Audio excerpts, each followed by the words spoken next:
The classroom is not the place where you speak and they listen, or you write on the blackboard and they write down. You do that because you have to at some point. But it is a place where you have to find a way of turning their brains on. I don't know, maybe like I'm totally wrong, but this is just an idea. Maybe like he might be writing about the fact that if you don't kind of, you know, change and don't, if you're just too much into, because, okay, narcissist, okay, it's like, you know, it's into himself, right? And, you know, looking into the thing and he's seen himself in the water or whatnot. So maybe he's thinking, if that was Puerto Rico, if we're just so much into ourselves and our culture and doing it ourselves and doing it this way, it's gonna happen. We're gonna fall. We're gonna drown. You know, we gotta move out. We gotta, you know, get in with the times and, you know. What can I translate what you're saying in other words? Yeah, because I'm probably saying it wrong. Because you're going to a really interesting direction. Well, I never knew I could teach. I always assumed I was a bad teacher because I'm a very impatient person. And I always assumed that you needed to be a really patient person to be a good teacher. And so it never crossed my mind that I could teach.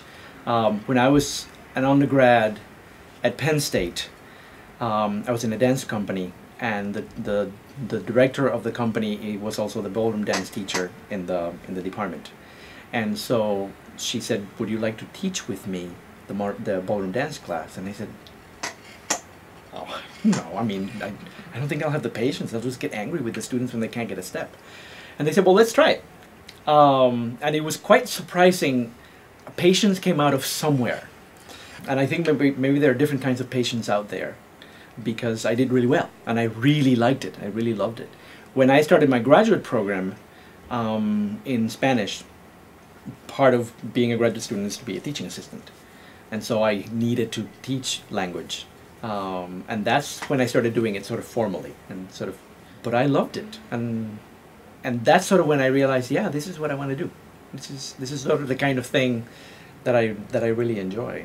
It says, "With what power are you going to take my freedom away if I don't recognize your authority?" Let's go to that chorus. And then it's like, "With what power are you going to take my freedom away if I don't belong to your society?" Right. I don't recognize your authority. What's going on with that? Why is that so important, Erin? Well, because he's saying, like, you know, you don't really validate my existence, so I'm not going to validate yours. Right. So how do you have any sort of right over me if we don't have that sort of relationship?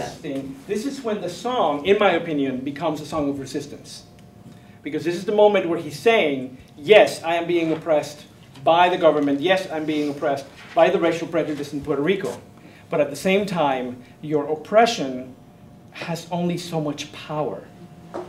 I kind of feel like Carmelo always has a master plan, I guess, like, which is it's really cool because he totally immerses himself in what it is that he's teaching to us. You can definitely tell that he's not just going through the motions. Yeah.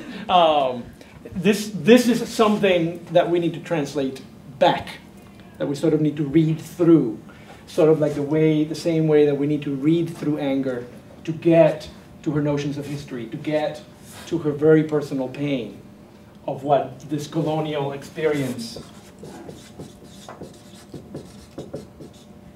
has been for her. Part of the talent of a teacher is to know when to switch gears, is to know when to realize a technique is not working, you need to switch it. You know, group discussions is not doing the trick, we need to do something else. And to not be afraid to stop and say, let's do it in another way, this is not working. My classes are not, they're classes where I'm constantly finding the way to teach something. One of my favorite things that he does is he always checks in, like, are you with me here? Or, you know, like, he'll just stop because the class has this tendency to move so quickly and it's just like this explosion of all these ideas all happening at the same time, and he'll stop. Am I making sense? Mm-hmm. Jennifer, are we doing okay? Good. Am I losing anyone? Are we all okay? You know, like, what's going on here? And the more he does that, the more you feel like he doesn't need to. Whereas another teacher that goes so quickly, you're like, I'm so lost. But the more often he stops and makes sure that you know, that everyone's on the same page, the more you feel caught up for some reason. Let's try to define these together before we go to the short stories, because I want to make sure that we're on the same boat. I never go to class with notes. I have notes, and I write notes, and I put notes together, and I leave them here. Because I don't know where the class is going to go. I honestly don't know. I need the notes because I need to know what I need to cover.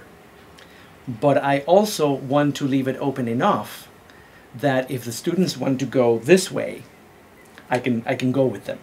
I need to listen to everything they're saying and find a way of integrating their comments, integrating their questions, integrating their interests into the main conversation of the class, into the discussions, into the topic, into the issues.